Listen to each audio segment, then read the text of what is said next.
Nkwaniriza nnyo ku Moon TV nze Jeffrey Mayanja aka Mr. Wagwan program kapyaki nkakasa nti nolyoke side yawo nawo osinzira okutulaba webale nnyo balire ddala nkakasa nti emirimu gitambula bulungi mu economy etali steady naye tetunakyakola tunakusigala nga tubeerezaamu okukola emirimu gyonna gitambule bulungi wendo nako olwaleero kasola banga ntudde kola Trends Boutique omanyi ekintu kitabuse esawa zino ndine mwana muwala owakabi beautiful Vivian Tendo simanyi babu enchongerako ekya beautiful kimusanyusa naye nze enchongeddeko beautiful Vivian Tendo ninga ndaba nganza ali ewala kantire muterezi wenti emboozi ekwaye Vivian nsanyusa okulaba nange nsanyusa okubeera wano obulamu bugamba ki bulungi mpozi obwo bulungi bwe kulabika bulungi Eva salazo ngoba nkokagwe omusajja njerezaawo bali mukola ku TV vije nagamba mwana Jeffrey obera ku TV onyirira nebo jeno mama kati ningambo no musajja storage kulimbye TV ekubiza nokubiza sure ogamote Vivian Tendo sirina bigambo bibulungi akakuweko wako kewataddeko kava mu nsi ki kawano nakagula wano simanyi nsi gye kavamu naye nakagula wano ani akusala akasige nakola permanent eyebrows nazikolera wa LTK ombuzizza no like wabawo obusige bwe bakuba nga kagenda kubeerako for some long time yeah so kenda going for nga tikavaako jaso katereza muko butereza nga wayiseewo ebbanga panvuko obeera okatereza mu butereza maybe oyinza okasala n'okashapinga ne kongako kabamu ink munda yeah ani akolako makeup olumu nze neekolako sometimes nsinga nnyo kozesa tiya na makeup yeah but today brainy faces yeah olunaku bwe lukya okwambala okikola otya eryakulondera kuba kati nze bananga banyambaza ku TV babata ba Fit and Fashion Store ogenda omuntu naga kati soko sabule mboti kola bodi soko gitekemwako gw'okikola otya okwambala sitera nnyo kuwa abantu chance kuntegerera kya kwambala kubanga njagala nnyo kwambala ekintu first of all nga ndi comfortable so ebiseera ebisinga okwambala nkola nnyo ne Jonjo Fashions bwe mba njagala customized outfit kati ngeno still ya Jonjo Fashions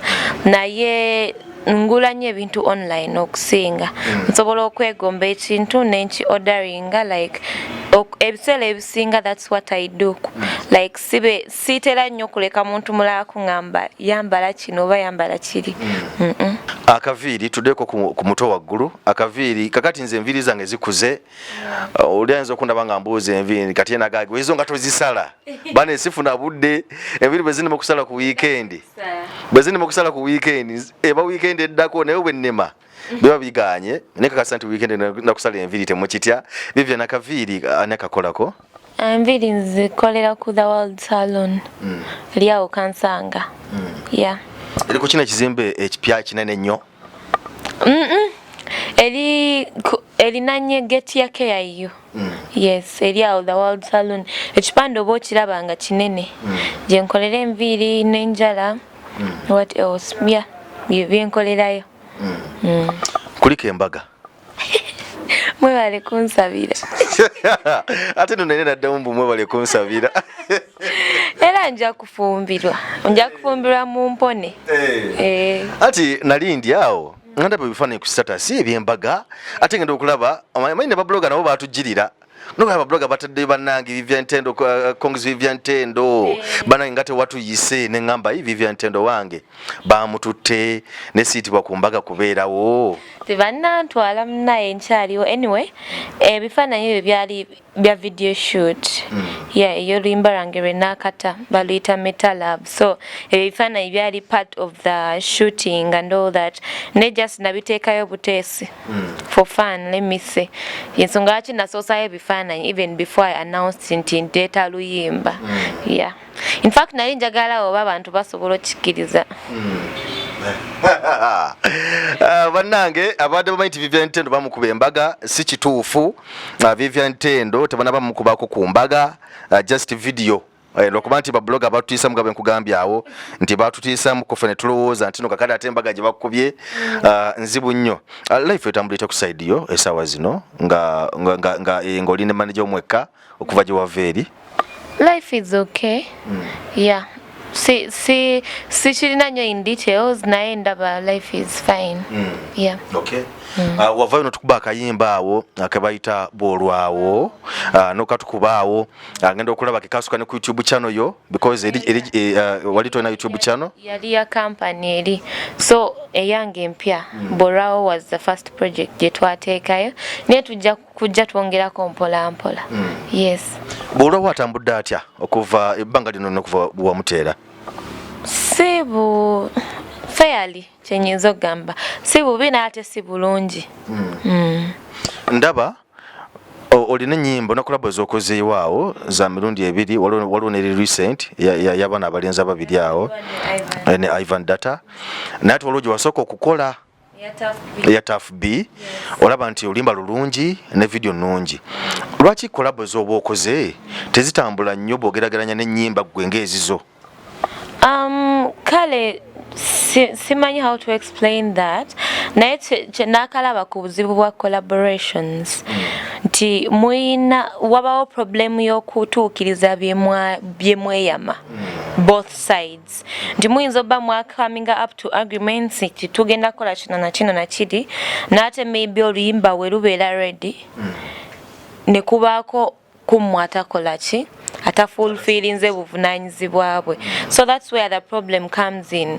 Nti nze single zange I'll do anything like twemalayo me and my team tuba twemalayo nate si kyangu kola ku collaboration kubeba project y'abantu babiri okitegeera nti oluyimba fine lusobola olulungi nate kiba kimenya bw'okyetikka wekka oba okitegeera.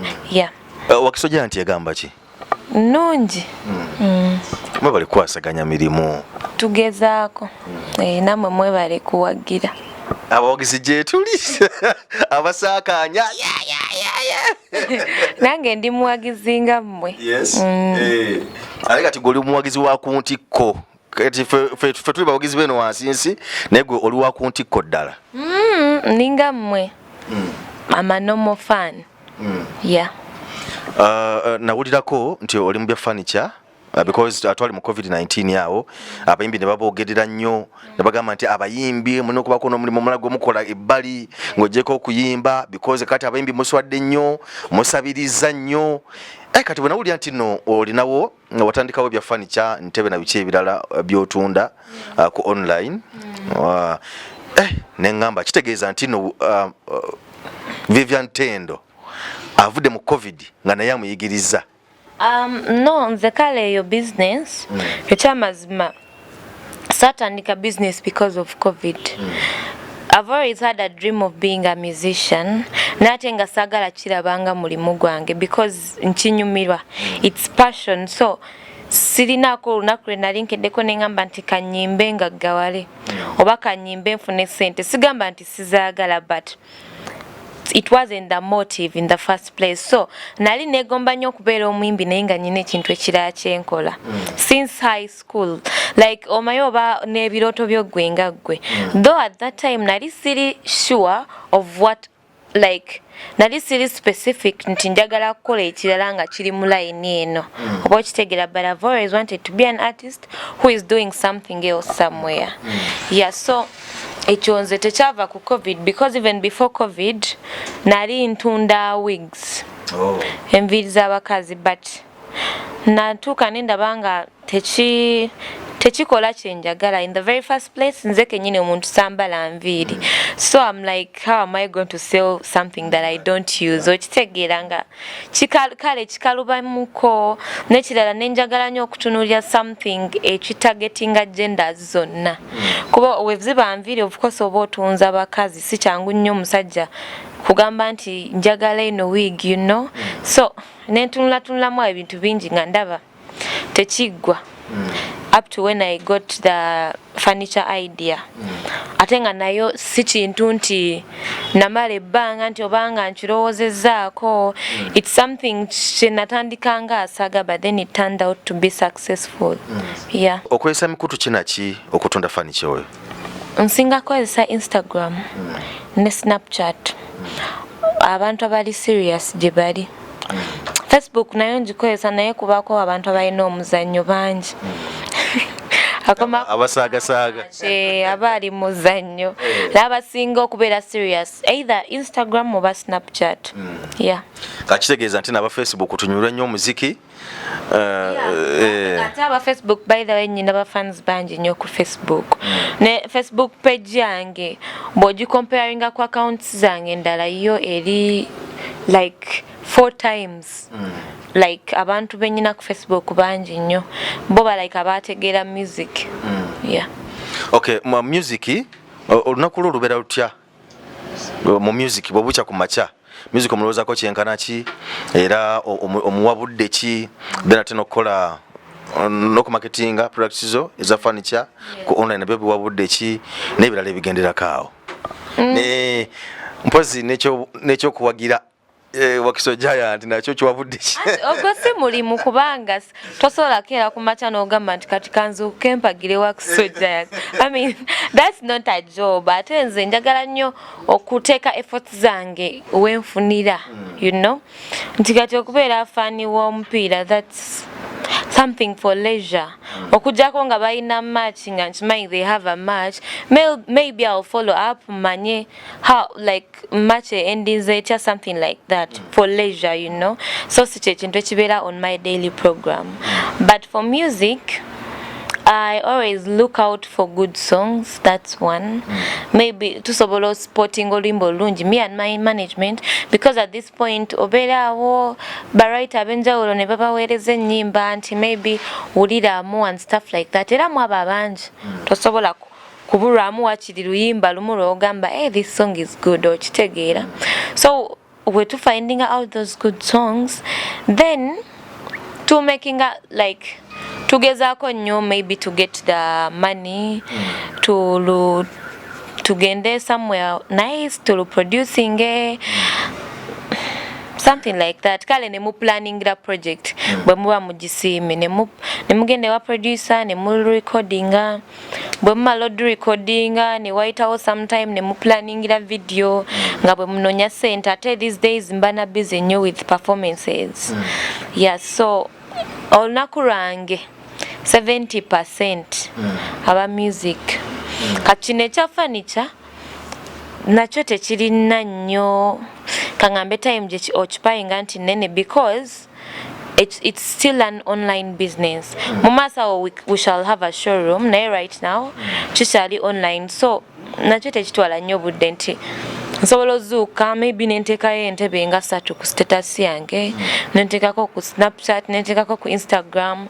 So omuntu bw'agibuuza era message mbanjiraba kuba weepopinga nkola ki mbanjiraba, so I reply immediately. Tekyetaaga nnyo budde buli awo nti oconcentrating. Yeah. Manager Bash takusumbuwa nnyo gamba nti kakati ate obudde bumalidde ate mu furniture. Tansumbwa because nga bwe nkugambye music yasinga okutwala time yange. Furniture is something kyenkola as my nkyogere ntya, it's my source of income. Yeah. Nate music is passion, you know. So obudde bwange obusinga buba bwa music. Yeah. Oli mwana alabika obulungi. Abasajja manyi nti era bajja bangi because ekisooka olabika bulungi, ekyokubiri oli celebrity n'ebirala ebigenderako awo. Nti abasajja baba bajja bangi. Abasajja bano bacontrolling otya?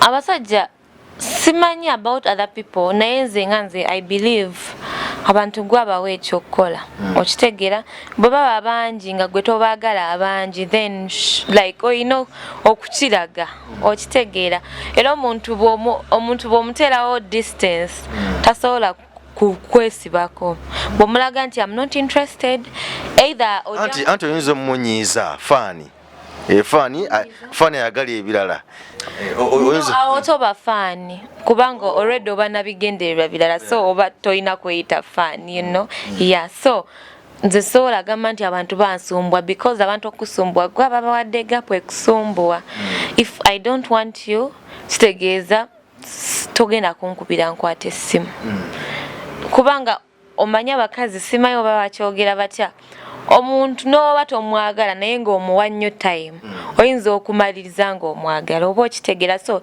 if you know you're not interested in someone then tomuwa gap okitegeera yeah. Tuli kula Trends Boutique wetuli wano Makindye opposite KCCA ne dole balita Makindye Medical Center wetuli kula Trends Boutique engoye ezakabi zibeerawo ez'abaami n'abakyala so sobola okuyitawo nofuna engoye ezakabi nga tumaliza Vivian Tendo project kyesawa zino gye tulina olumba lwange olupya baluyita Meta Love yenna yagala okulunoonyako gye luli audio gye eri ku music platforms zonna yeah. Kale toyanzeege ambale ne Vivian Tendo bebale kumpagira bebale kwagala music wange era mbasaba bongere okumpagira kubanga ebirungi bikyaliyo bingi nnyo ngenda kuba mbireeta singles collaborations byonna yeah. Manager Bash ojero bereye mabega tojja mu kamera tubaliriza nze mbadde Geoffrey Mayanja aka Mr. Wagwan mbadde ne Guy Fred ku kamera ate ne Guy wakabi Prosper Magic naye abadde wonyo kubanga satu zikwasaganya bulungi nnyo Wiz Kalde Wagwan brother nawe nkumatira nnyo waloka chalika na katono kagundi ka Cyrus no kabawonyo oli ku kido kasajja kaduka ku Galaxy eyo kazungire eyo naye kale tulabagane